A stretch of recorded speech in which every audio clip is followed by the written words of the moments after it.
ইমামে আজম আবু হানিফা রহমাতুল্লাহ আলাইহি উনার জীবনে হজ্জে বাইতুল্লাহ করেছেন 55 বার। 55 বার শুধু হজ্জে বাইতুল্লাহ করেছেন। এমনকি উনি যখন রাষ্ট্রীয় জেলবন্দি ছিলেন তখন উনি জেলখানা থেকে সরকার ওনাকে হজ করার জন্য ওনাকে জামিন দিয়ে দিছে। সরকার নিজে জেল গেটে কাগজ পাঠাইছে। সরকার প্রধান ইমামে আজম আবু হানিফার জীবনে হজ কাজা নাই। 15 বছর বয়স থেকে এ পর্যন্ত কোনো বছর উনি আরাফার হাজিরা কাজা দেয় নাই। তাকে জেলখানায় আটকায় রাখা বৈধ নয়।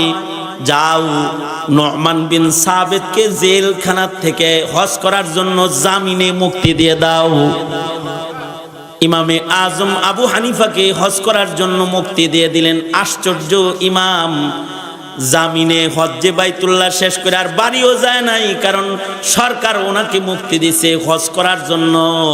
হজ শেষ করে আবার জেল কেটে যায় কয় হাজির। কিরকম জীবন যে 55 বছরের ভিতরে হজ্জে বাইতুল্লাহ কাজা নাই। কেন 55 বছর হজে গেলেন? কারণ হলো ওই জমানাটা ছিল ইলমি জমানা, যে আরাফা, মিনা, মুজদালিফায় মুহাদ্দিসদের বাজার বসতো, ফকিহদের বাজার বসতো। একদিকে হজে যাইতেন আর একদিকে ইলম হাসিল করতেন। বড় বড় মুহাদ্দিসদের সাক্ষাতে দামি দামি মাসাইলকে আলোচনা পর্যালোচনা করতেন হজের সফরে। কারণ মিনা মুজদালিফায় মুহাদ্দিসগো বাজার তো। 55 বছর পর্যন্ত লাগাতার হজ্জে বাইতুল্লাহ করেছেন। ইমাম আহমাস রহমাতুল্লাহ আলাইহি অনেক বড় একজন ইমাম। তিনি 70 বছর লাগাতার 70 বছরের ভিতরে ইচ্ছাকৃত একটা কবিরা গুনাহ করে নাই। কোন গুনাহ করে নাই। কত বছর? কথা কন না কেন? 70 বছর। আর আমাদের 70 ঘন্টার হিসাব যদি নিজেরা নিজে কষি তাহলে কি অবস্থা হবে? সাইদ ইবনে মুসাইয়িব সুদীর্ঘ 40 বছর পর্যন্ত আজানের আগে মসজিদে যায় বসে থাকছে। আর তাকবীরে উলা না মিয়া, তাকবীরে উলা তো অনেকেরই ছুটে না, কিন্তু উনি তাকবীরে উলা নয়, আজান দেওয়ার আগে মসজিদে ঢুইকা পড়তো 40 বছর।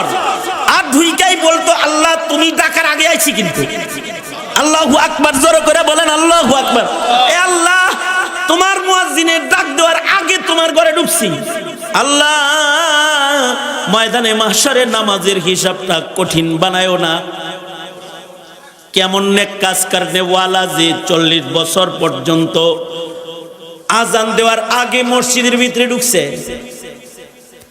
ইমাম আব্দুল্লাহ ইবনুল মুবারক, যুগশ্রেষ্ঠ মুহাদ্দিস আব্দুল্লাহ ইবনুল মুবারক রহমাতুল্লাহি আলাইহি সারা জিন্দেগি রাতের বেলায় নামাজ পড়তেন। এমনকি গরমের দিনে ছাদের উপরে এশার নামাজ পড়ে দাঁড়িয়ে যেতেন, ফজর পর্যন্ত নামাজ পড়তেন।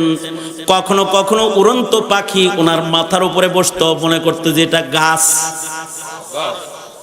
হযরত উসমানের মাথার উপরে রুকুর হালতে, সেজদার হালতে উড়ন্ত পাখি আইসা পয়সা যাইতো, মনে করতো এটা গাছ। এত নিরিবিলি দাঁড়ায় দাঁড়ায় নামাজ পড়তেন। আব্দুল্লাহ ইবনুল মুবারককে জিজ্ঞাসা করা হয়েছে, এহে আব্দুল্লাহ ইবনুল মুবারক, আপনার কাছে কোন জিনিস পছন্দের? তো আব্দুল্লাহ ইবনুল মুবারক বলে, আমার কাছে 2টা জিনিস পছন্দের। ইবনুল মুবারকের ছাত্ররা আব্দুল্লাহ ইবনুল মুবারককে জিজ্ঞাসা করেছে, আপনার কাছে কোন কোন জিনিস পছন্দের? ইবনুল মুবারক বলে, আমার কাছে 2টা জিনিস পছন্দের। আমার একটা পছন্দের জিনিস হলো সানাদুন আলী, আলী সনদওয়ালা ইলম আমার পছন্দের। সনদের অনেক দাম। মাদারেসে কওমিয়াতে সনদের অনেক দাম। এখানে বুখারী যখন খতম হয় যাকে তাকে দিয়ে খতম করায় না, যার সনদ আলী বড় মানুষের ছাত্র যে তারে দিয়া আইনা বুখারী খতম করায়। শাইখুল হাদিস আল্লামা আজিজুল হক রহমতুল্লাহ আলাইহির সারা বাংলাদেশে বড় দাম ছিল কেন? ওনার ইলমি সনদ বড় আলী। শাব্বির আহমদ উসমানী রহমতুল্লাহ আলাইহির কাছে সরাসরি বুখারী শরীফ তিনি সোহবতে থাইকা পড়েছেন এবং ব্যাখ্যা লিখেছেন। শাইখুল ইসলাম আল্লামা আহমদ শফি রহমতুল্লাহ আলাইহির এত দাম কেন ছিল? এই দামের একটা কারণ হলো ওনার সনদ আলী। হুসাইন আহমদ মাদানী রহমতুল্লাহ আলাইহির সিনা বরাবর বৈশা বুখারী শরীফ পুরাটা পড়ছেন। সনদ আলী হওয়ার কারণে শাইখুল ইসলাম আল্লামা আহমদ শফির দাম, সনদ আলী হওয়ার কারণে শাইখুল হাদিস আল্লামা আজিজুল হকের দাম, সনদ আলী হওয়ার কারণে বড় বড় মুহাদ্দিস হযরতদের দাম। কুমিল্লার মানুষ ছিলেন আশরাফ আলী রহমতুল্লাহ আলাইহি। এই কুমিল্লার থেকে ঢাকায় যায় 6 মাদ্রাসায় বুখারী পড়াইতো সনদ আলী। সনদ এই শিক্ষার সনদ আছে। এই শিক্ষার সনদের শেষ মাথায় স্বয়ং আল্লাহ, এই সনদের শেষ মাথায় হলো আল্লাহ। আর দুনিয়াবী শিক্ষা যেটা, এটার কোনো সনদ মনত নাই। এটা হঠাৎ কইরা মন্ত্রণালয় থেকে জন্ম নেয়।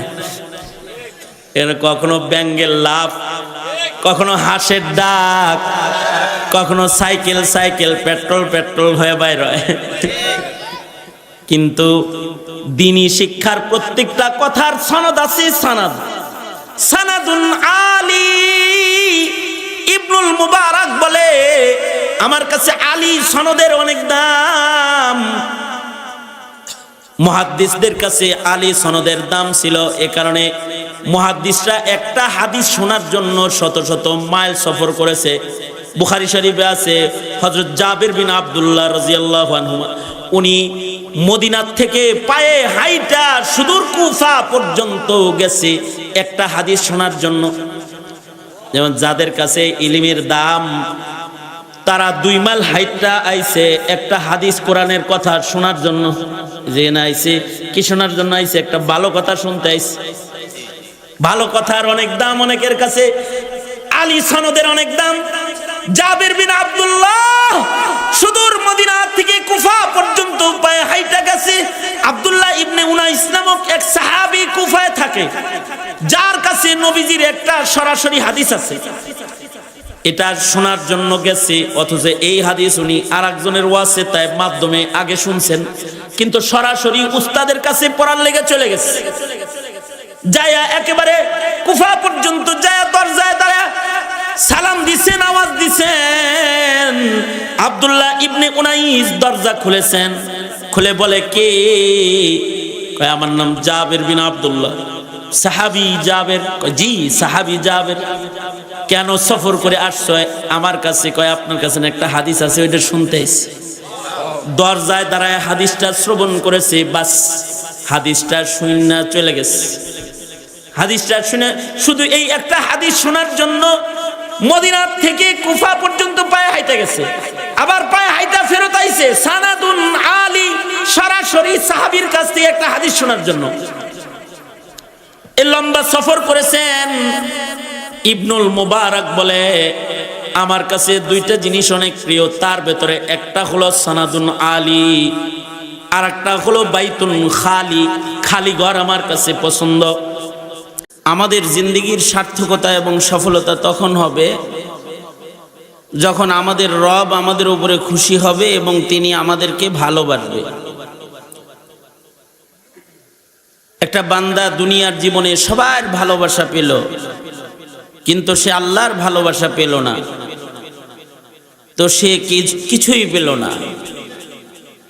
আর এই পৃথিবীর কেউ যদি তাকে ভালো নাও বাসে, আল্লাহ যদি তাকে ভালোবাসে, তাহলে সে সব পেয়ে গেল। তার সবচেয়ে বড় মূল লক্ষ্য যেটা, তার আসল মাকসাদ হাসিল হয়ে গেল, যে সে আল্লাহর ভালোবাসা পেয়ে গেল। আল্লাহর ভালোবাসা পাওয়াটা এটা বান্দার আসল মাকসাদ, আসল উদ্দেশ্য। কারণ আল্লাহ আছে তো সব আছে, আল্লাহ নাই তো কিচ্ছু নাই। আল্লাহ তাআলা আমার জন্য আছে, আপনার জন্য আছে, তো সব আপনার আমার। আল্লাহ তাআলাকে পাই নাই, আল্লাহর ভালোবাসা পাই নাই, তো কিছুই পাইনি। এ কারণে বুজুর্গরা বলতেন, जो तू मेरा तो सब मेरा, फलक मेरा जमी मेरी,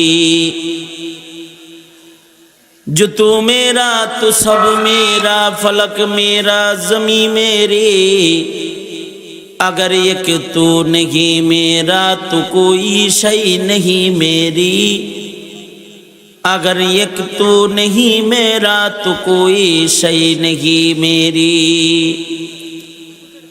আল্লাহ যদি আমার হয় তাহলে সবই আমার, আর আমি যদি আল্লাহকেই না পাই তাহলে আমি কিছুই পেলাম না। এ কারণে প্রত্যেকটা মুমিনের তার সব সময় একটা বিষয় খেয়ালে রাখা দরকার, যে আমি আমার আল্লাহকে কেমনে পাবো, আমার আল্লাহ আমাকে কিভাবে চললে আমার আল্লাহ আমাকে ভালোবাসবেন, পছন্দ করবেন। এটা মুমিনের সবচেয়ে বেশি খেয়াল রেখে একমাত্র মাকসাদ এইটা বানায়া কদম কদম ওইভাবে চলা যেন আল্লাহ তাআলা আমাদেরকে ভালোবাসে। তো আল্লাহ তাআলা আমাদেরকে কি করলে ভালোবাসবে, এই জিনিসগুলা যদি নিজেদের জেহেনের ভিতরে রাখা যায় তাহলে আল্লাহ পাকের ভালোবাসা অর্জন করা সহজ হয়ে যায়। আল্লাহ তাআলা যাদেরকে ভালোবাসেন, কোরআনে হাকিমে আল্লাহর ভালোবাসা পাওয়ার যে সকল প্রসেস পদ্ধতি আল্লাহ তাআলা বান্দাকে পেশ করেছেন, তার ভেতরে একটা প্রসেস হলো আল্লাহ তাআলা নেককার বান্দা যারা ভালো কাজ করনে ওয়ালা, नेक काज करने वाला के अल्लाह ताला ভালোবাসেন।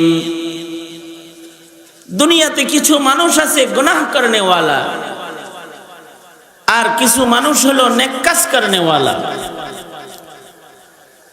যারা গুনাহ করনে वाला তারা শয়তানের পছন্দের, শয়তান তাদেরকে ভালোবাসে। আর ওই সকল মানুষ যারা নেক কাজ করনে वाला, ভালো কাজ সম্পাদনকারী, তাদেরকে ভালোবাসেন আল্লাহ তাআলা। ইন্নাল্লাহা ইউহিব্বুল মুহসিনিন, নেককার যারা, নেক কাজকারী যারা, তাদেরকে ভালোবাসেন আল্লাহ তাআলা। যেমন এই যে মাহফিলে আসছেন, এটা একটা নেক কাজ। মাহফিলে আসা কি কাম? জোরে আওয়াজ করে বলেন, কি কাম এটা? উলামায়ে কেরামের সান্নিধ্যে সময় কাটাইতেছেন, এটা একটা নেক কাজ। জবানে আল্লাহ পাকের নাম উচ্চারণ হইতেছে, তাসবিহাত উচ্চারণ হইতেছে, ভালো কাজ, জিক্রুল্লাহ, নেক কাজ। নিজের হায়াতকে ভালো জায়গায় কাটানোর জন্য নিজেকে আটকায় রাখা হয়েছে মাহফিলে, নেক কাজ। কারণ চতুর্দিকে রহমতের ফেরেশতারা আছে, আল্লাহ পাকের পক্ষ থেকে রহমত সাকিনা বর্ষণ হইতেছে, নেক কাজ। আল্লাহর কালামের তিলাওয়াত শ্রবণ করতেছেন, কোরআনের কথা শুনতেছেন, হাদিসের বাণী শুনতেছেন, নেক কাজ। নেক কাজ করনে ওয়ালাকে আল্লাহ তাআলা পছন্দ করেন, ভালোবাসেন।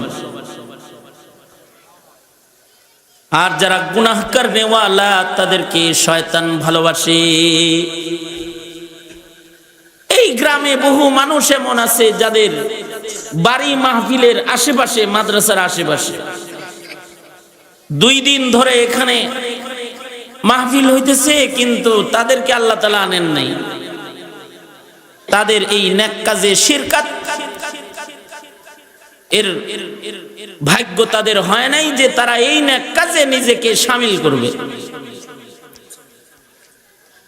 আবার দূর থেকে কিছু মানুষ পায়ে হেঁটে কষ্ট করে এখানে শামিল হইছে, তারা নেক কাজ পছন্দ,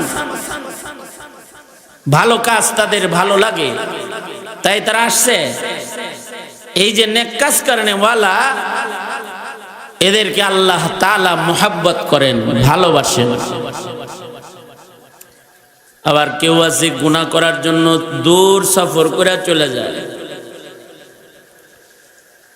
কেউ আছে পায়ে হেঁটে মাহফিলে যায়, কেউ আছে পায়ে হেঁটে মসজিদে যায়। তাদের কদম দিয়া যতটুকুন তারা নেক কাজের দিকে হাইটা যায়, অতটুকুন তারা আল্লাহর দিকে অগ্রসর হয়ে যায়। আবার কেউ আছে গুনার দিকে হাইটা হাইটা চলে যায়। পাপের আকর্ষণ এত বেশি যে গুনাহ করার জন্য এক গ্রাম থেকে আরেক গ্রামে চলে যায়। এই যে পাপের আকর্ষণে হাইটা যায়, শয়তানের দিকে আগায় যায়। শয়তান তাদেরকে পছন্দ করে, ভালোবাসে। আর যারা নেককার তাদেরকে ভালোবাসে আল্লাহ তাআলা, নেক কাজকারীকে আল্লাহ তাআলা ভালোবাসেন। এ কারণেই সাহাবায়ে কেরাম নেক কাজের ভেতরে হায়াতের পুরা সময় বরাদ্দ করার চেষ্টা করতেন, সারা জিন্দেগি ভর নেক কাজ করতেন। ওনাদের নেক কাজের শিডিউল, কর্মসূচি, হায়াত রুটিন নেক কাজ দিয়ে এমন সজ্জিত ছিল, তাদের ওই করা রুটিনের ভেতরে কোনো গুনাহ প্রবেশ করার মতো সুযোগ হয় নাই, প্রবেশই করতে পারে নাই গুনাহ। ইবাদত, ভালো কাজ, নেক কাজ, নিজের হায়াতকে এত সুন্দর করে সেটিং করছে যে কোনো গুনাহের অনুপ্রবেশ তাদের জীবন রুটিনের ভেতরে তারা ঢুকতেই দেয় নাই। কেন? গুনাহ করার সাথে সাথে শয়তানের জিম্মায় চলে যায়, আর নেকির রুটিনের ভেতরে বান্দা আল্লাহর জিম্মায় থেকে যায়। এ কারণে গোটা হায়াত কেউ নফল নামাজ পড়ছেন, কেউ কেউ আছে গোটা হায়াত শুধু নফল ইবাদত বন্দেগীতে নিজেকে আটকায় রাখছেন। রাতের বেলায় নামাজ পড়েছেন, দিনের বেলায় রোজা রেখেছেন। সাহাবায়ে কেরামের ভেতরে এমন কিছু সাহাবী আছে যারা সারা বছর নফল রোজা করছেন, অর্থাৎ তাদের জিন্দেগির সারাটা দিন রোজার নেক কাজ দিয়ে নিজেকে আটকায় রাখছেন। যেমন আব্দুল্লাহ ইবনে আমর ইবনুল আস রাদিয়াল্লাহু আনহু নবীজির কাছে যায়, বলে, ওগো আল্লাহর নবী, আমি সারা বছর নফল রোজা এটা করতে চাই। আল্লাহর রাসূল বললেন, সারা বছর নফল রোজা করবা কেন? আইয়ামে বীজে রোজা করো।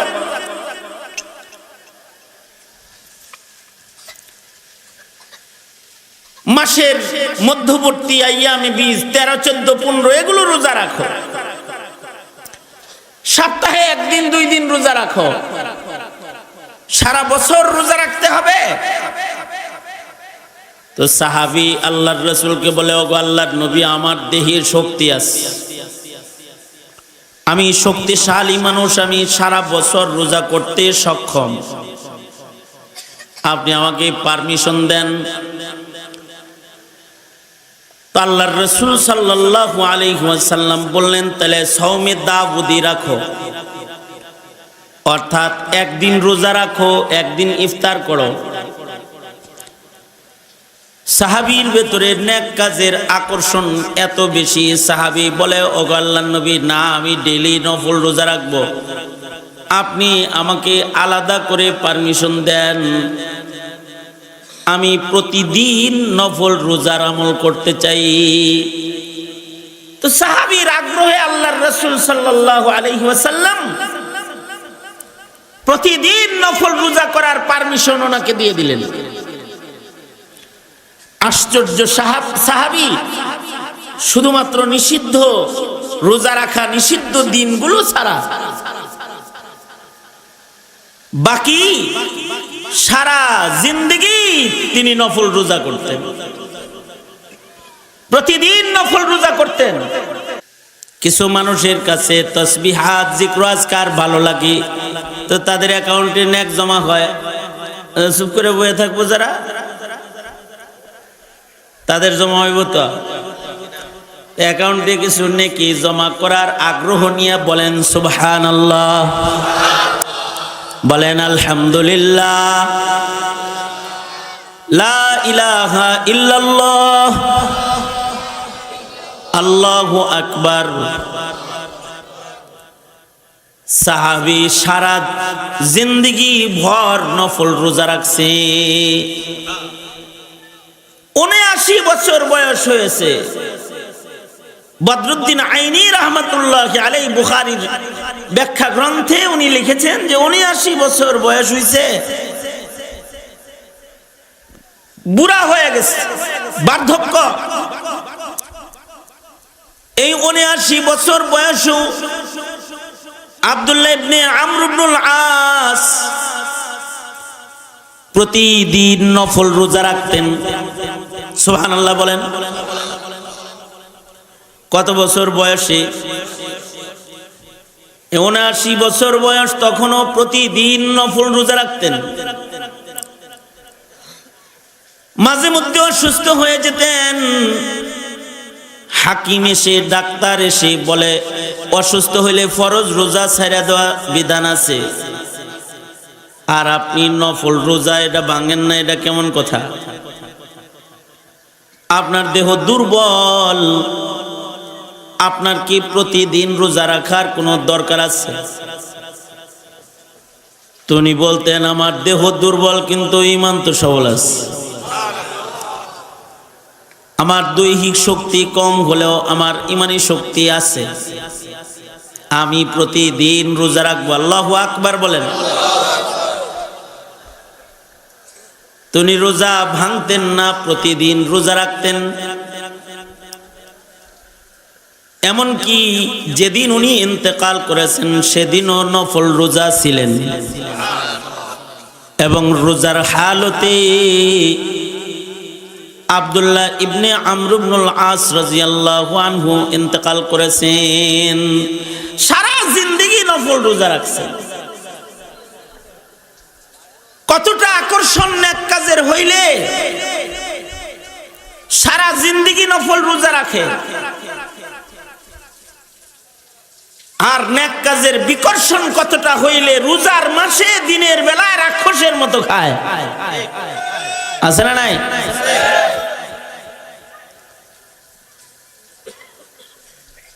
এ কারণে নেক কাজ করনে ওয়ালা যারা নেককার, নেককারদেরকে আল্লাহ তাআলা ভালোবাসেন, নেককারদেরকে আল্লাহ তাআলা পছন্দ করেন। ইন্নাল্লাহা ইউহিব্বুল মুহসিনিন। নেককারকে ভালোবাসেন কে?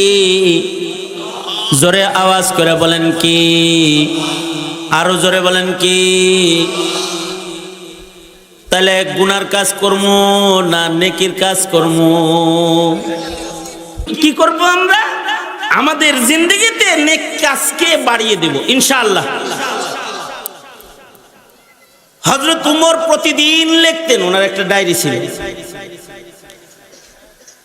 মুসলিম জাহানের দ্বিতীয় খলিফা হযরত উমর সাধারণ মানুষ না অসাধারণ মানুষ?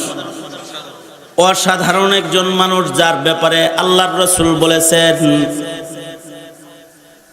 লাউ কানা বাদি নাবিয়্যুন লাকানা উমর। আল্লাহর রাসূল বলেন আমার পরে কাউকে যদি আল্লাহ তাআলা নবী বানাইতেন তাহলে উমর রে নবী বানাইতেন। কত বড় কথা!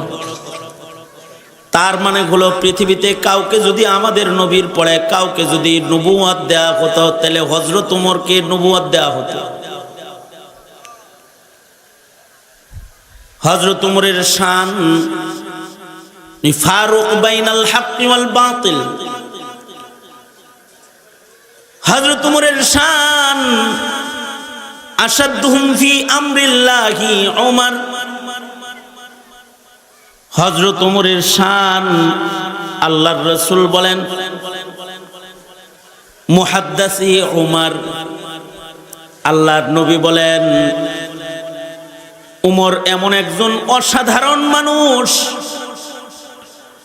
যার হৃদয়ের ভেতরে আল্লাহ তাআলা আল্লাহর কথাকে ইলকা করে।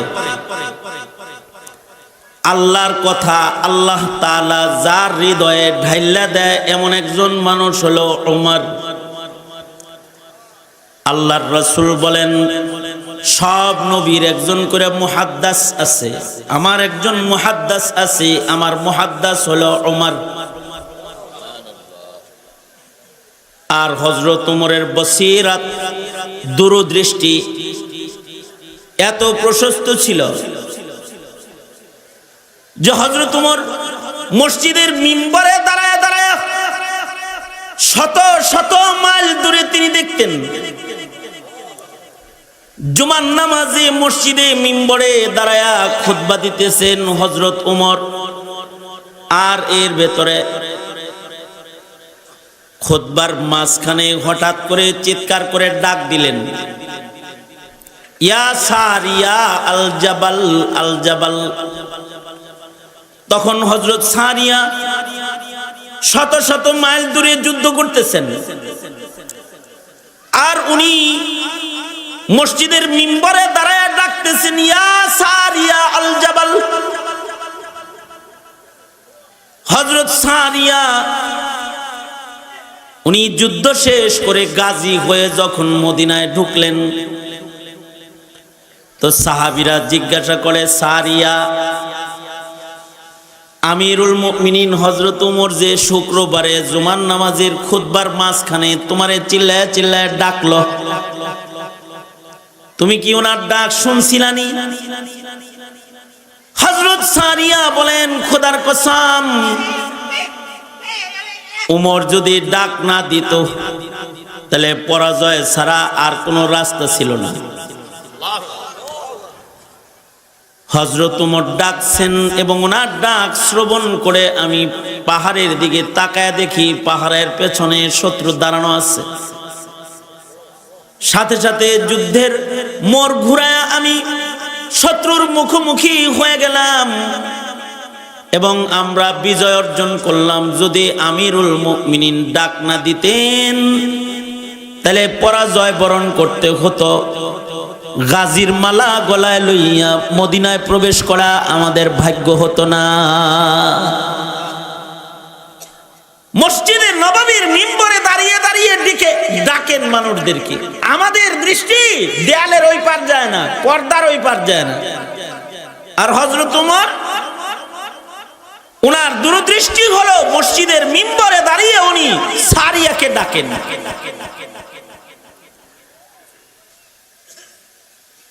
আজব হযরত ওমরের চিঠি আল বিদায়া ওয়ান নিহায়াতে আছে। আমর ইবনুল আস রাদিয়াল্লাহু আনহু মিশর থেকে খবর পাঠাইছে, আমিরুল মুমিনিন মিশরের নদীর পানি শুকায় গেলে রেওয়াজ হলো নদীর ভেতরে সুন্দরী কন্যাকে বলিয়ে দিলে পরে পানি চালু হয়। কি করতে পারি? হযরত ওমর বললেন, আমি সাগরের কাছে চিঠি লিখবার লাগছি, পানি আর কমবে না, বলিও দিতে হবে না ইনশাআল্লাহ। তো হযরত ওমর একটা চিঠি লিখলেন, এই পানি, তোমার প্রতি চিঠি, খলিফাতুল মুসলিমিন ওমরের পক্ষ থেকে একটা প্রশ্ন তোমাকে জানতে চাই।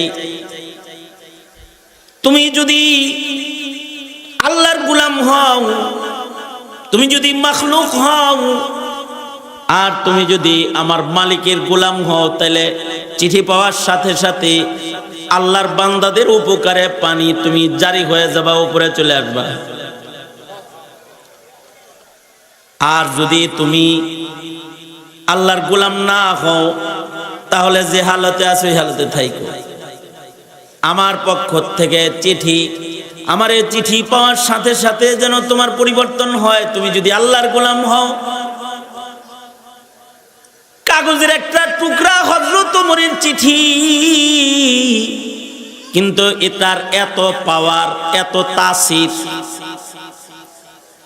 আমর ইবনুল আস রাদিয়াল্লাহু আনহু এই চিঠিটা পানির ভেতরে ফেলেছেন, শুকনা সাগরের ভেতরে ফেলে দিয়েছেন, সাথে সাথে পানি 26 হাত উপরে চলে আসছে। সেই যে পানি বাড়ছে আজও পর্যন্ত সেখানে আর পানি শুকায় না। আজব উমর সাধারণ মানুষ নয়, অসাধারণ মানুষ উমর। এই অর্ধ পৃথিবী তিনি শাসন করেছেন, ধুলির তক্তে বসে অর্ধ পৃথিবী শাসন করেছেন। কাঠজলায় ছাড়া গাছতলায় বসে বসে শাসন করতেন। ওনার ঘুম হইতো গাছতলায়, যেন মানুষ ওনাকে সহজে পায়। রাতের বেলায় মদিনার অলি গলিগুলো ঘুরতেন আর দেখতেন কে কেমন আছে। আর বসিরত এত বেশি ছিল, মদিনায় কেউ যদি কোনো স্বপ্ন দেখতো সে খবর ওনার কাছে আসতো। মানে কেউ কোনো স্বপ্ন দেখছে এই খবরও ওনার কাছে আছে। হযরত আলী রাদিয়াল্লাহু আনহু নিজে বলেন, খলিফা উমরের শাসন আমলে আমি স্বপ্নে দেখি যে আল্লাহর রাসূল খেজুর বিতরণ করতেছেন। অর্থাৎ আল্লাহর রাসূল ফজরের নামাজ পড়াইছেন, ফজরের নামাজের পরে আল্লাহর রাসূল মুসল্লিদের দিকে ঘুরে বসছেন। আর যখন মুসল্লি নিয়ে উমর বসে আছেন, তখন এক লোক গাছের পয়লা খেজুর নিয়ে আল্লাহর রাসূলের কাছে টুকরি এনে রাখছে।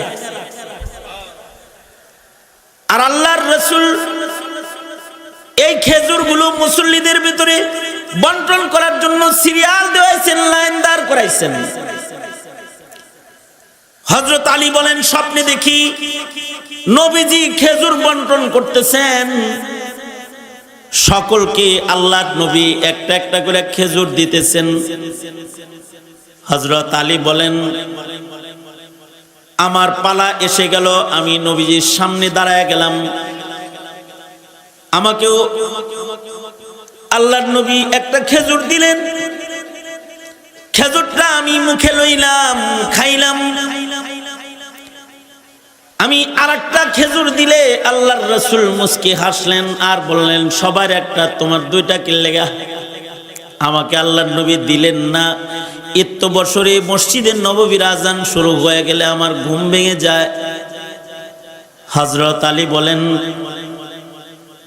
ওযু করে মসজিদে যাই, মসজিদে যায় দেখি আমিরুল মুমিনিন হযরত ওমর ফজরের নামাজের ইমামতি করতেছে। আশ্চর্য, এই ওমর আল্লাহর রাসূল স্বপ্ন যোগে দেখেছি নামাজ পড়ায় যেই সূরা দিয়া, আর ওমরও যায় দেখি ওই সূরা দিয়া নামাজ পড়ায়। নবীজি যেমনি নামাজ পড়ায় ঘুরে বসছে, ওমরও ওইভাবে ঘুরে বসছে। একেবারে রাসূলকে যেমন স্বপ্নে দেখেছি উমরকে ঠিক ওইভাবে বসা দেখলাম। আর ইত্যবসরী এক টুকরি খেজুর উমরের কাছে হাদিয়া আসলো, গাছের পয়লা খেজুর হাদিয়া আমিরুল মুমিনিন মুসল্লিদেরকে বিতরণ করে দেন। হযরত আলী বলেন, আমিরুল মুমিনিন ঠিক ওইভাবে লাইন করাইলো যেভাবে আল্লাহর রাসূল স্বপ্নে লাইন করাইছে। আমিও লাইনে দাঁড়ায় গেলাম। হযরত উমরও একটা একটা করে খেজুর সকলকে দিলেন। হযরত আলী বলেন, আমার বাড়ি, আমার পালা এসে গেলে আমি আমিরুল মুমিনিন ওমরের সামনে দাঁড়ায় গেলাম। হযরত ওমর আমাকেও একটি খেজুর দিলেন। আমি হযরত ওমরের কাছে খেজুরটা নিয়ে আবার হাত পেতে বললাম, আর একটা দেন না। আশ্চর্য, ওমর মুহাদ্দাস ওমর। হযরত ওমর বলে, আলী, রাতের বেলায় রাসূল যে খেজুর বন্টন করেছে, নবী তোমাকে একটাই দিছে, দুইটা দেয় নাই। আমি নবীর বন্টন ভেঙে দুইটা তোমারে কিভাবে দিব। অসাধারণ উমর, এই যে অসাধারণ জায়গায় উমর গেলেন, কিভাবে গেলেন? হযরত উমরের একটা ডায়েরি ছিল, যেই ডায়েরিতে প্রতিদিন সকাল বেলায় তিনি লিখতেন রাতের বেলায় কয়টা ভালো কাজ করেছেন আর কয়টা কাজ এমন করেছেন যে কাজগুলা আল্লাহর অপছন্দ না, ওনার কাছে অপছন্দ, মানে নিজের কাছেই অপছন্দ, গুনাহ না অপছন্দ নিজের কাছে। এমন কাজ কি করেছেন প্রতি রাতে, এটা সকাল বেলায় লিখতেন। আর ওনার ওই ডায়েরির ভেতরে সন্ধ্যা বেলায় লিখতেন আজ রাতে কয়টা ভালো কাজ তিনি করেছেন। আল্লাহু আকবার। আজ দিনের বেলায় কয়টা ভালো কাজ করেছেন সন্ধ্যায় লিখতেন, সকাল বেলায় লিখতেন ফজরের পরে যে রাত ভরা কয়টা ভালো কাজ করছেন আর কয়টা অপছন্দের কাজ করছেন। আশ্চর্যের বিষয় হলো দিন আর রাতের কোন অংশে যদি উমরের পছন্দ হয় নাই এমন কোন কাজ হয়ে যেত, তো হযরত উমর চাবুক দিয়া নিজের পিঠে নিজে সাজা দিতেন, কোড়া মারতেন যে আজকে এই ইবাদতটা করলি না কেন, আজকে কোরআন তেলাওয়াত কম হইল কেন, আজকে নফল নামাজ কম হইল কেন, আজকে এই কাজটা করলি কেন। নিজের পিঠের ভেতরে নিজে কোড়া মারতেন আর নিজেকে শাস্তি দিতেন প্রতিদিন। হযরত উমরের ওফাতের পরে যখন গোসল দেওয়া হয় তখন পিঠের কাপড় খোলা হইছে গোসল দেওয়ার জন্য, দেখে হযরত উমরের পিঠের ভেতরে করার দাগ, চাবুকের দাগ। হযরত উমরের মতো আমিরুল মুমিনিনকে চাবুক দিয়ে কে পিটাবে জিজ্ঞাসা করা হয়, এ দাগ কেন? ঘরের লোকেরা কয় প্রতিদিন ডায়েরি লিখতে যায়, যদি নেকির কাম কম হয়ে যেত আর যদি অপছন্দনীয় কাজ দিন রাতে কোনোটা হয়ে যেত তাহলে উমর নিজেকে নিজে দুনিয়ায় শাস্তি দিত আর বলতো আল্লাহর গোলাম হইয়া আল্লাহর গোলামি করস না। এই ইমামে আবু ইউসুফ রাহমাতুল্লাহি আলাইহি, এই ঠাকুরমার ধুরির গল্প বলছি না এগুলো। ইমামে আবু ইউসুফ রাহমাতুল্লাহি আলাইহি প্রতিদিন 200 রাকাত করে নফল নামাজ পড়তেন, 200 রাকাত নফল নামাজ পড়তেন। গাল গল্প করতেছি না, এই হাসান জামিল অমুক আলেম তমুক আলেম, আপনাদের ছেলে হাসান জামিল না, সেও প্রতিদিন কমস কম 5 পারা 7 পারা কোরআনে কারীমের তিলাওয়াত করে, আমরা জানি তো। এই গাড়িতে বসে আছে কোরআন তেলাওয়াত করতেছে, নফল নামাজ পড়তেছে। কিছু মানুষ আছে তাদের জিন্দেগিতে নফল ইবাদত বেশি। কেন? নফল ইবাদতকারীকে পছন্দ করে কে? আল্লাহ তাআলা পছন্দ করেন। আমি মাঝে মাঝেই জিজ্ঞাসা করি, কি লেগা চিন্তা করি যে কয় পারা বললাম, আমি কয় পারা বললাম, হিসাব করি একটু। হে হাফেজে কোরআন, আমি হাফেজে কোরআন না, আল্লাহর কাছে কমাস কম কোরআন লাগবো, এর 4 ভাগের 1 ভাগ কমাস কম করছি। জিগাই দোস্ত আজকে কয় পারা হইছে? 5 পারা। আজকে কয় পারা হইছে? 4.5 পারা, 6.5 পারা। নেককার, নেক কাজ করনে वाला হও। এই সারাটা দিন গেছে এক ওয়াক্ত নামাজ পড়ো নাই, তোমার হায়াত কে দিয়েছে তোমাকে? তুমি যে আল্লাহরে কয়েকটা মিনিট সময় দিলা না। এই কারণেই হযরত আবু বকরের মতো মানুষ নেক কাজ করেছেন সারা জীবন। হযরত উসমান নেক কাজ করেছেন সারা জীবন। সাহাবায়ে কেরাম নেকির কাজ দিয়ে নিজের হায়াতকে সুসজ্জিত করেছেন, কারণ ইন্নাল্লাহা ইউহিব্বুল মুহসিনিন। কখনো কখনো হযরত উসমান 1 রাকাতের ভেতরে টোটাল কোরআনে কারীম পুরাটা খতম করেছেন। সুবহানাল্লাহ, জোরে করে বলেন, জোরে করে বলেন। কয় রাকাত নামাজে? 1 রাকাত নামাজের ভেতরে টোটাল কোরআন পুরাটা খতম করছেন। 1 রাকাত নামাজের ভেতরে টোটাল কোরআনে কারীম খতম করেছেন। 1 রাকাত নামাজে যে পুরা কোরআন মজিদ খতম করলেন, এটা কিভাবে সম্ভব হইল? এটা সম্ভব হয়েছে তখন যখন নেক কাজ পছন্দ। এজন্য সকলকে নেক কাজ করনে ওয়ালা হইতে হবে। তাহলে নেক কাজ করনে ওয়ালা বলুন, ইনশাআল্লাহ নেক কাজ ইনশাআল্লাহ জোরে করে বলেন নেকির কাজ করনে ওয়ালা হব, কারণ নেক কাজ করনে ওয়ালাকে পছন্দ করেন কে? সুবহানাল্লাহ বলার জন্য রেডি হয়ে বসেন। খবর দেই, হযরত ইমামে আজম আবু হানিফা রাহমাতুল্লাহি আলাইহি, ইমামে আজম আবু হানিফা রাহমাতুল্লাহি আলাইহি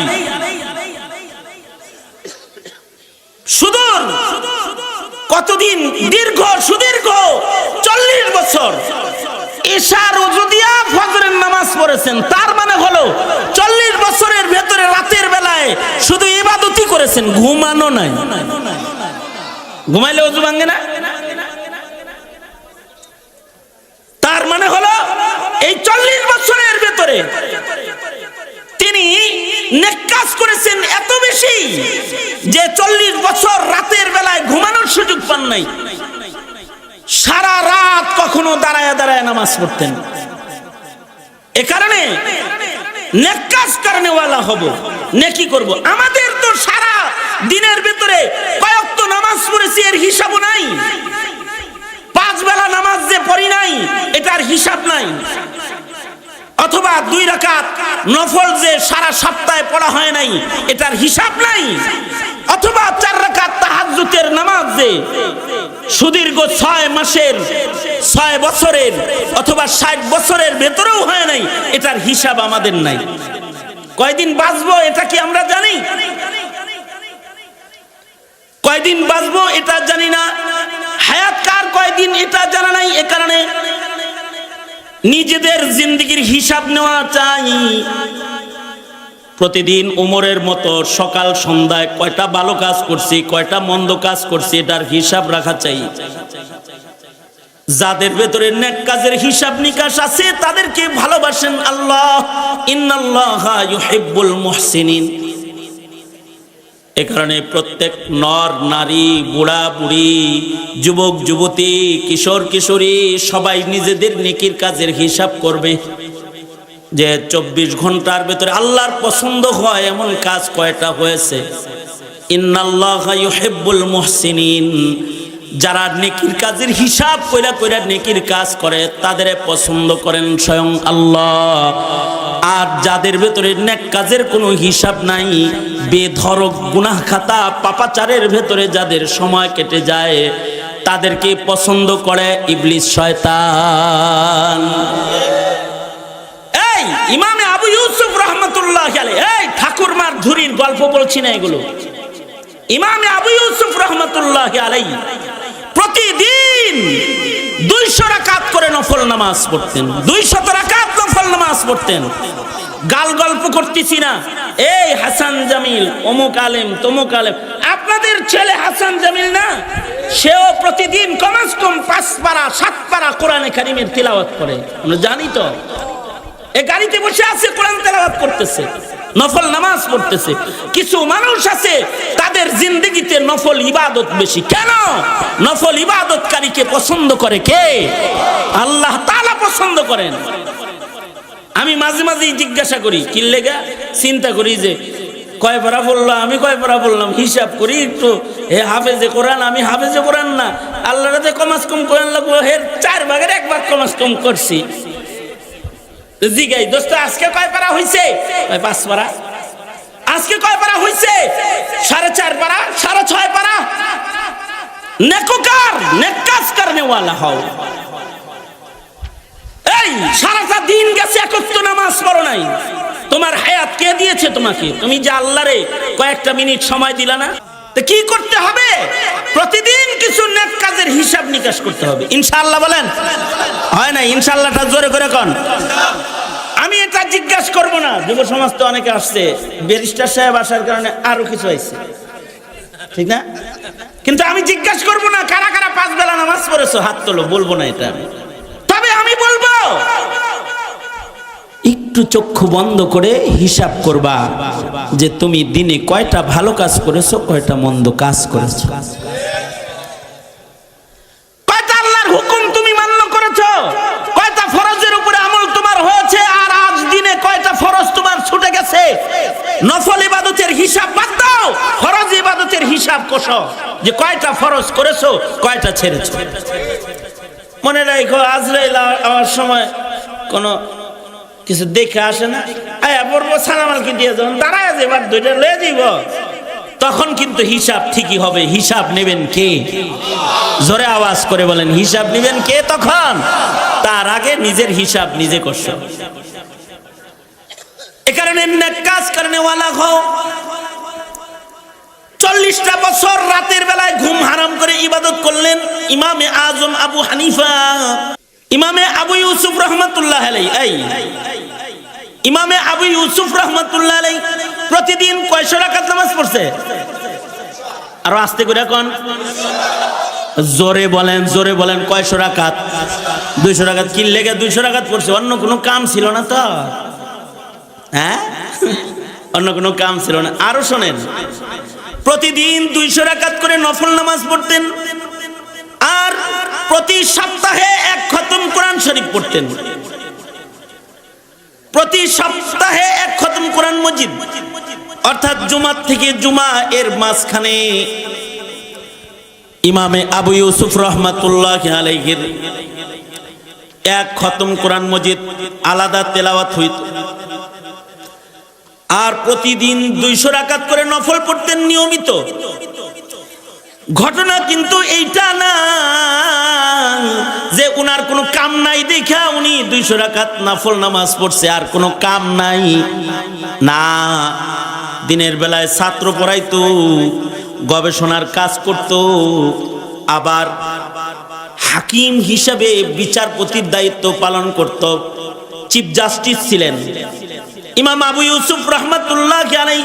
বাদশাহ হারুনুর রশিদের আমলে প্রধান বিচারপতি উনি। কি বিচারপতি? প্রধান বিচারপতির খাতায় নাম।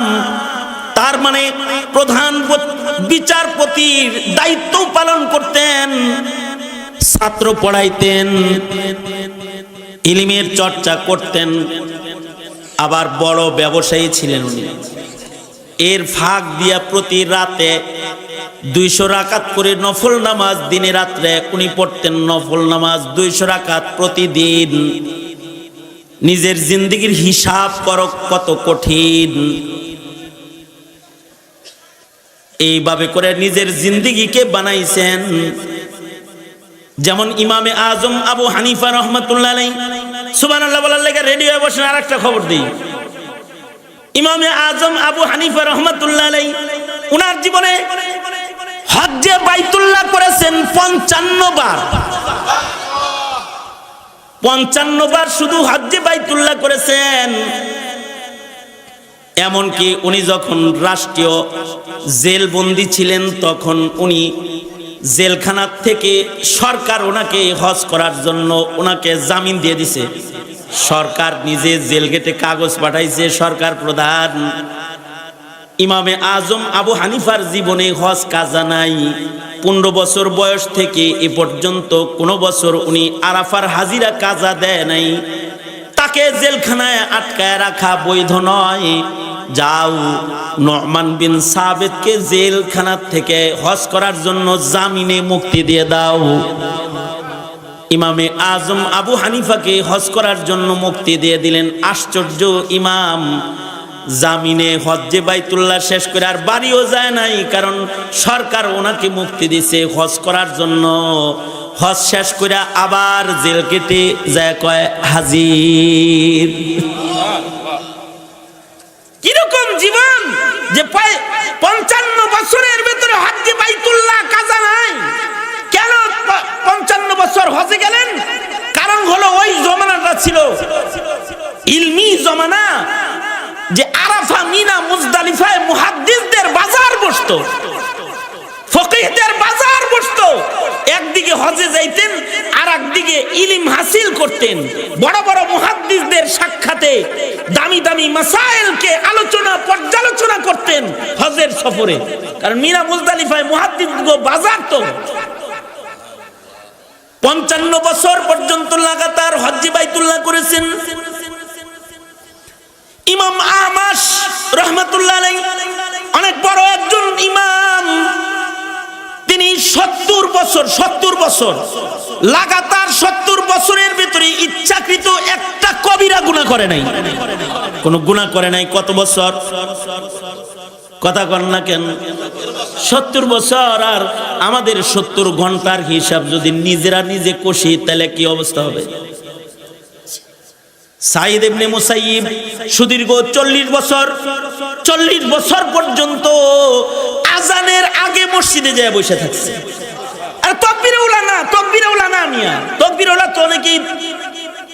উলা তো অনেকেরই ছুটে না, কিন্তু উনি তাকবীরে উলা নয়, আজান দেওয়ার আগে মসজিদে ঢুইকা পড়তো 40 বছর। আর ঢুইকাই বলতো, আল্লাহ তুমি ডাকার আগে আইছি কিন্তু। আল্লাহু আকবার, জোরে করে বলেন আল্লাহু আকবার। এ আল্লাহ, তোমার মুয়াজ্জিনের ডাক দেওয়ার আগে তোমার ঘরে ঢুকছি। আল্লাহ, ময়দানে মাহশারে নামাজের হিসাবটা কঠিন বানায়ো না। কেমন নেক কাজ করনে ওয়ালা যে 40 বছর পর্যন্ত আজান দেওয়ার আগে মসজিদের ভিতরে ঢুকছে। ইমাম আব্দুল্লাহ ইবনুল মুবারক, যুগশ্রেষ্ঠ মুহাদ্দিস আব্দুল্লাহ ইবনুল মুবারক রহমাতুল্লাহি আলাইহি সারা জিন্দেগি রাতের বেলায় নামাজ পড়তেন। এমনকি গরমের দিনে ছাদের উপরে এশার নামাজ পড়ে দাঁড়িয়ে যেতেন, ফজর পর্যন্ত নামাজ পড়তেন। কখনো কখনো উড়ন্ত পাখি ওনার মাথার উপরে বসতো, মনে করতো যে এটা গাছ। হযরত উসমানের মাথার উপরে রুকুর হালতে, সেজদার হালতে উড়ন্ত পাখি আইসা পয়সা যাইতো, মনে করতো এটা গাছ। এত নিরিবিলি দাঁড়ায় দাঁড়ায় নামাজ পড়তেন। আব্দুল্লাহ ইবনুল মুবারককে জিজ্ঞাসা করা হয়েছে, এহে আব্দুল্লাহ ইবনুল মুবারক, আপনার কাছে কোন জিনিস পছন্দের? তো আব্দুল্লাহ ইবনুল মুবারক বলে, আমার কাছে দুইটা জিনিস পছন্দের। ইবনুল মুবারকের ছাত্ররা আব্দুল্লাহ ইবনুল মুবারককে জিজ্ঞাসা করেছে, আপনার কাছে কোন কোন জিনিস পছন্দের? ইবনুল মুবারক বলে, আমার কাছে দুইটা জিনিস পছন্দের। আমার একটা পছন্দের জিনিস হলো সানাদুন আলী, আলী সনদওয়ালা ইলম আমার পছন্দের। সনদের অনেক দাম। মাদারেসে কওমিয়াতে সনদের অনেক দাম।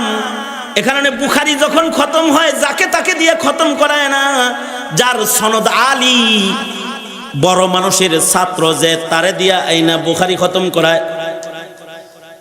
শাইখুল হাদিস আল্লামা আজিজুল হক রহমাতুল্লাহ আলাইহির সারা বাংলাদেশে বড় দাম ছিল। কেন?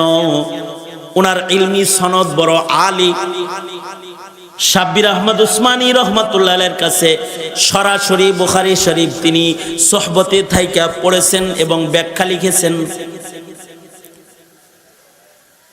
শাইখুল ইসলাম আল্লামা আহমদ শফি রহমাতুল্লাহ আলাইহির এত দাম কেন ছিল? এই দামের একটা কারণ হলো ওনার সনদ আলী। হুসাইন আহমদ মাদানী রহমাতুল্লাহ আলাইহির সিনা বরাবর বৈশা বুখারী শরীফ পুরাটা পড়ছেন। সনদ আলী হওয়ার কারণে শাইখুল ইসলাম আল্লামা আহমদ শফির দাম, সনদ আলী হওয়ার কারণে শাইখুল হাদিস আল্লামা আজিজুল হকের দাম, সনদ আলী হওয়ার কারণে বড় বড় মুহাদ্দিস হযরতদের দাম। কুমিল্লার মানুষ ছিলেন আশরাফ আলী রহমাতুল্লাহ আলাইহি। এই কুমিল্লার থেকে ঢাকায় যায় 6 মাদ্রাসায় বুখারী পড়াইতো সনদ আলী। সনদ এই শিক্ষার সনদ আছে। এই শিক্ষার সনদের শেষ মাথায় স্বয়ং আল্লাহ। এই সনদের শেষ মাথায় হলো আল্লাহ। আর দুনিয়াবী শিক্ষা যেটা, এটার কোনো সনদ মনদ নাই। এটা হঠাৎ কইরা মন্ত্রণালয় থেকে জন্ম নেয়। এর কখনো ব্যাঙ্গের লাভ, কখনো হাঁসের ডাক, কখনো সাইকেল পেট্রোল হয়ে বাইর হয়। কিন্তু দ্বীনি শিক্ষার প্রত্যেকটা কথার সনদ আছে। সানাদুন আলী। ইবনুল মুবারক বলে, আমার কাছে আলী সনদের অনেক দাম। মুহাদ্দিসদের কাছে আলী সনদের দাম ছিল, এ কারণে মুহাদ্দিসরা একটা হাদিস শোনার জন্য শত শত মাইল সফর করেছে। বুখারী শরীফে আছে হযরত জাবির বিন আব্দুল্লাহ রাদিয়াল্লাহু আনহু, উনি মদিনার থেকে পায়ে হাইটা সুদূর কুফা পর্যন্ত গেছে একটা হাদিস শোনার জন্য। যেমন যাদের কাছে ইলমের দাম, তারা 2 মাইল হাইটা আইছে একটা হাদিস কোরআনের কথা শোনার জন্য। যে না আইছে কি শোনার জন্য আইছে? একটা ভালো কথা শুনতে আইছে। ভালো কথার অনেক দাম অনেকের কাছে, আলী সনদের অনেক দাম। জাবির বিন আব্দুল্লাহ সুদূর মদিনা থেকে কুফা পর্যন্ত পায়ে হাইটা গেছে। আব্দুল্লাহ ইবনে উনাইস নামক এক সাহাবী কুফায় থাকে, যার কাছে নবীজির একটা সরাসরি হাদিস আছে, এটা শোনার জন্য গেছে। অথচ এই হাদিস উনি আরেকজনের ওয়াসে তাই মাধ্যমে আগে শুনছেন, কিন্তু সরাসরি উস্তাদের কাছে পড়ার লেগে চলে গেছে। যায়া একেবারে কুফা পর্যন্ত যায়া দরজায় দাঁড়ায় সালাম দিছেন, আওয়াজ দিছেন। আব্দুল্লাহ ইবনে উনাইস দরজা খুলেছেন, খুলে বলে কে? কয় আমার নাম জাবির বিন আব্দুল্লাহ। সাহাবী জাবির? জি সাহাবী জাবির। কেন সফর করে আসছো আমার কাছে? কয় আপনার কাছে একটা হাদিস আছে, ওইটা শুনতে আইছি। দরজায় দাঁড়ায় হাদিসটা শ্রবণ করেছে, বাস হাদিসটা শুনে চলে গেছে। হাদিসটা শুনে শুধু এই একটা হাদিস শোনার জন্য মদিনার থেকে কুফা পর্যন্ত পায়ে হাইটা গেছে, আবার পায়ে হাইটা ফেরত আইছে সানাদুন আলী, সরাসরি সাহাবীর কাছ থেকে একটা হাদিস শোনার জন্য। এই লম্বা সফর করেছেন। ইবনুল মুবারক বলে আমার কাছে 2টা জিনিস অনেক প্রিয়, তার ভেতরে একটা হলো সানাদুন আলী, আর একটা হলো বাইতুন খালি, খালি ঘর আমার কাছে পছন্দ। আমাদের কাছে খালি ঘর পছন্দ না। আমাদেরকে যদি খালি ঘরে বসতে দেয়, কোন ফহিনীর পুত্রে এটা, এর ঘরে কিচ্ছু নাই, এরকম কথা বলতে না, একটা বসার চেয়ার নাই, একটা টিভি নাই, একটু অনলাইন সিস্টেমের কোনো জিনিসপত্র নাই, কম্পিউটার নাই, যে সময়টা কাটাইবার পারি, ব্যবস্থাপনা ভালো না। এই ঘরটা খালি ঘর, বাণিজ্য মেলার কটা মূর্তিও রাখে নাই। আর যদি ঘরের ভিতরে টিভি, ওয়াইফাই, কম্পিউটার, বাণিজ্য মেলার সব মূর্তি আয়না সাজায় যদি ঘরটালে যদি চিড়াখানা বানায় রাখে, ফাইন ঘর, মাররা কোয়াইস, ভেরি গুড, খুব সুন্দর ঘর এটা, আমাদের কাছে বড় ঘর পছন্দের। কিন্তু আব্দুল্লাহ ইবনুল মুবারক বলে আমার কাছে খালি ঘর পছন্দের, ওনার কাছে খালি ঘর পছন্দের। তো ছাত্ররা বলে, কথাটা খেয়াল করে শুনেন, ছাত্ররা বলে হযরত খালি ঘরে থাকতে কি আপনার বইরি লাগে না? তো হযরত আব্দুল্লাহ ইবনুল মুবারক বলে খালি ঘরে যতক্ষণ থাকি ততক্ষণ আমার জীবনের শ্রেষ্ঠ সময় কাটে। কারণ হলো যখন আমি খালি ঘরে থাকি কখনো আল্লাহ তাআলার সাথে কথা হয়, আল্লাহ তাআলার সামনে থাকি, কখনো কখনো নবীজির সাথে গল্পে থাকি, কখনো কখনো সাহাবায়ে কেরামের বাজারের ভেতরে বসে আমি তাদের সাথে আড্ডা দিতে থাকি। কয় খালি ঘরে এত কিছু আয় কেমনে? আব্দুল্লাহ ইবনুল মুবারক বলে খালি ঘরে আমি যখন জায়নামাজ বিছায় দাঁড়ায় যাই, আমার সামনে থাকে আমার মাওলা, আর আমি আমার মাওলার সামনে থাকি আর কথা কই। আর যখন খালি ঘরে বসে বসে হাদিস পড়ি, তখন আমি আমার পয়গম্বরের কথার সাগরের ভেতরে ডুবে রই। আর যখন সাহাবীদের আকওয়াল গুলো পড়তে থাকি, সাহাবীদের মন্তব্যগুলো শুনতে থাকি আর পড়তে থাকি কিতাব খুলে খুলে, তখন সাহাবীদের ইলমি গল্পের বাজারের ভিতরে আমার সময় কাটা যায়। কোন মাসআলার ব্যাপারে কোন সাহাবীর কি মত, এগুলো দেখতে দেখতে শুনতে শুনতে আমার এই খালি ঘরের সময়গুলো কাইটা যায়। কখনো সাহাবীদের লগে থাকি, কখনো নবীর লগে থাকি, কখনো আল্লাহর সামনে দাঁড়ানো থাকি। এলো বাইতুল খালি, তার মানে হলো তার জীবনে গুনাহ হওয়ার সুযোগ নাই, গুনাহ করা ওনার পছন্দ না, ইবাদত করা ওনার পছন্দ। আল্লাহু ইউহিব্বুল মুহসিনিন, এরকম নেক কাজ যাদের পছন্দ আল্লাহর কাছে তারা বড় প্রিয়। এই মুহসিনিন বান্দাদেরকে আল্লাহ তাআলা বলো ভালোবাসেন। এদের কি আল্লাহ তাআলা তাদের কৃতকর্মের কারণে আল্লাহ তাআলা জান্নাতে বন্ধু বানায়া তাদের জায়গা দিবেন চিরদিন। আল্লাহু আকবার, জোরে করে বলেন। আল্লাহ তাআলা মুহসিনিনদের কি পছন্দ করে। এই তুমি কয়টা নেক কাজ ডেলি করো, একটু হিসাব করা শিখো। দোকানের হিসাবটা তো কষলা, সন্ধ্যাবেলায় যে সারাদিন কয় টাকা লাভ কয় টাকা লস, জিন্দেগির হিসাব করছিলা যে হায়াতে কয়টা লাভ কয়টা লস? খালি মনে যা চাইলো তাই করলা, যেদিকে মনে যাইতে চাইলো গেলা, যা বলতে মনে চাইলো বললা, যা করতে মনে চাইলো করলা। হায়াতের লাভ লসের হিসাব মিলাইছিলা? যদি কেউ না মিলায় থাকো, তোমার যদি এটা আমার এই এত সময়ের আলোচনা শোনার পরে, এই 1 ঘন্টার কথা শোনার পরে তোমার ভেতরে যদি এতটুকু বুঝ এসে থাকে যে তুমি তোমার হায়াতের মূল্যবান সময় নষ্টকারী, যদি এই বুঝ তোমার আইসা থাকে, অর্থাৎ 40-50 বছরের ভিতরে কোনদিন রাতের বেলায় তোমার 2 রাকাত নফল নামাজ নাই, 30 বছর 35 বছরের জীবনে তুমি কোরআন মজিদ হাতে নিয়ে 15 মিনিট সময় কাটাও নাই, কোনদিন সকাল সন্ধ্যা জিকিরের মজলিসে বৈশা তাসবিহ টেনে আল্লাহর নামের জিকির তুমি কইরা দেখো না,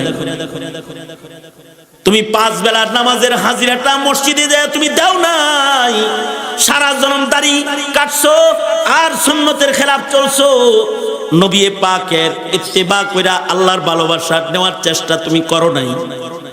যদি তোমার জিন্দেগির অবস্থা এই হয় তাহলে তো বড় ভয়ঙ্কর। তবে তোমাকে আমি একটা খুশখবরি দেওয়ার জন্য আজকে আয়াত হাদিস পড়েছি।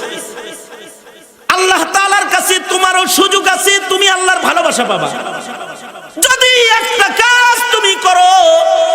যদি তুমি এইখানে বৈশা এখন একটা তওবা করবার পারো, ওগো আল্লাহ আমি আমার জীবনের 35 বছর নষ্ট করেছি, আমার জীবনের 40 বছর নষ্ট করেছি, আমার জীবনের 50 বছর 60 বছর নষ্ট করেছি, কোরআন পড়া শিখিনি, আমি নামাজ পড়ি নাই, আমি শরীয়তের বিধান মানি নাই। ওগো আল্লাহ আমি গুনাহগার, আমি পাপিষ্ঠ, আমার পাপের সংখ্যা বেশি, কিন্তু ওগো আল্লাহ আমি এই নেককারদের মজলিসে বসে, ফেরেশতাদের ঘেরা বাউন্ডারিতে বসে তোমার বিচারের কথা স্মরণ করে আমি আমার পিছনের জিন্দেগির গুনার জন্য অনুশোচনা, অনুতপ্ত, লজ্জিত হয়ে গেলাম। ওগো আল্লাহ আমি লজ্জিত হইয়া আমি এখন আমার মুখ দিয়ে উচ্চারণ করতেছি আস্তাগফিরুল্লাহাল্লাযী লা ইলাহা ইল্লা হুয়াল হাইয়ুল কাইয়ুম ওয়া আতুবু ইলাইহি। আর যদি তোমার চোখের পানি গড়ায় পড়ে আল্লাহর ভয়ে, আইনুন বাকাত মিন খাশিয়াতিল্লাহের মিসদাক যদি তুমি হও, যে তোমার আল্লাহর ভয়ে 1 ফোঁটা চোখের পানি বাইর হইছে, তোমার ভেতরে তওবা উদয় হইছে, তাহলে তোমার অনেক দাম। আল্লাহু ইন্নাল্লাহা ইউহিব্বুত তাওয়াবিন, ইন্নাল্লাহা ইউহিব্বুত তাওয়াবিন ওয়া ইউহিব্বুল মুতাতাহহিরিন। আল্লাহ তাআলা যে বান্দাগুলা তওবা করে তাদেরকেও ভালোবাসে, পছন্দ করে, যদিও তাদের জীবনে গুনাহ বেশি হয়, কিন্তু যদি তারা তওবাকারী হয়, বুখারী শরীফ প্রমাণ করেছে, সে যদি 100 খুনের আসামিও যদি সে হয়, তো আল্লাহ তাআলা 100 খুনের আসামিকেও আল্লাহ তাআলা তওবার বদলায় তাকে মাগফিরাত দিয়া জান্নাতি ঘোষণা দিয়ে দেয়। কেউ যদি এখানে থাকো এমন যে তার জীবনের হিসাব কোনো দিন মিলাও নাই, আজকে কমাস কম মাদ্রাসার আঙ্গিনায় বৈশা নিজের জিন্দেগির হিসাবটা কষ, নিজের জিন্দেগির হিসাবটাকে একটু মিলায় লও। আর যদি তওবাটা তুমি কইরা বাড়ি যাও, তাহলে তোমার তওবার বদলায় তোমার মহান মালিক তোমায় কি দিবেন? তিনি বলছেন উলাইকা ইউবাদদিলুল্লাহ, উলাইকা ইউবাদদিলুল্লাহু সাইয়্যাতিহিম হাসানাত।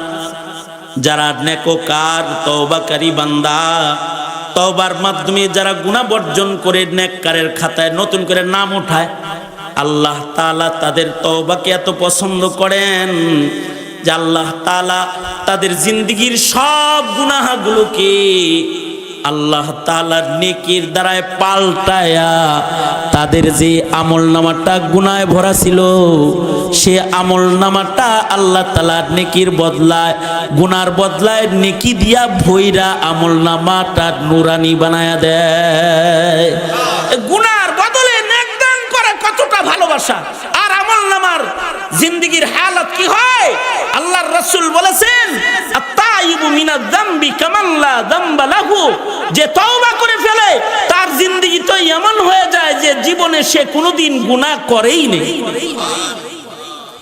কমস কম নেকি কইরা যদি আল্লাহকে না পেয়ে থাকো, আল্লাহরে খুশি কইরা তুমি আল্লাহর ভালোবাসা পাওয়ার রাস্তা খুলে না থাকো, তো নায়েবে নবীদের চেয়ার থেকে তোমার কাছে আবেদন হলো কমস কম তওবা করে আল্লাহর ভালোবাসাটা লও, তওবা করে কমস কম আল্লাহর ভালোবাসা লও এবং তুমি তওবাকারীর খাতায় নিজের নাম দাও।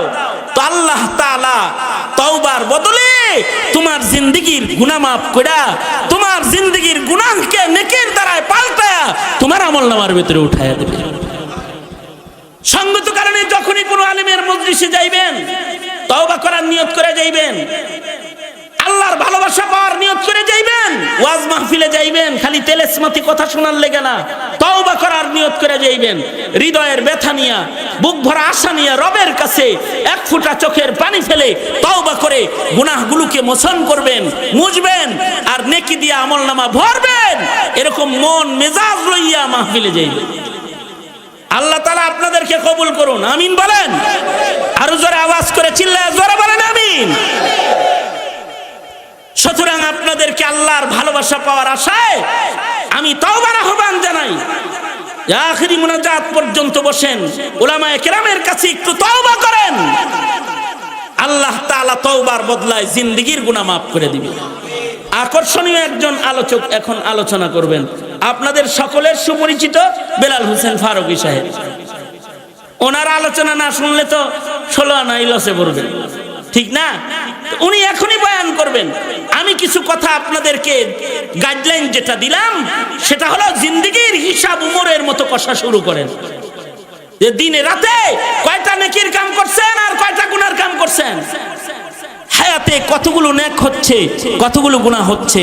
কারণ গুনাহ করনে ওয়ালা শয়তানের মাহবুব আর নেকি করনে ওয়ালা আল্লাহর মাহবুব। তবে যদি গুনাহ বেশি হয়েও থাকে তাহলে খুশখবরি হলো তওবা করনে ওয়ালাও আল্লাহর মাহবুব। যারা তওবা করবে তাদেরকে আল্লাহ তাআলা প্রিয় বানায় নিবে, অর্থাৎ তওবার সাথে সাথে আল্লাহ কৃত গুনাহকে নেকির দ্বারায় বদলায়া আমলনামার ভেতরে গুনার বদলা নেক বইরা দিবে। খালিস তওবার ইরাদা আছে ইনশাআল্লাহ।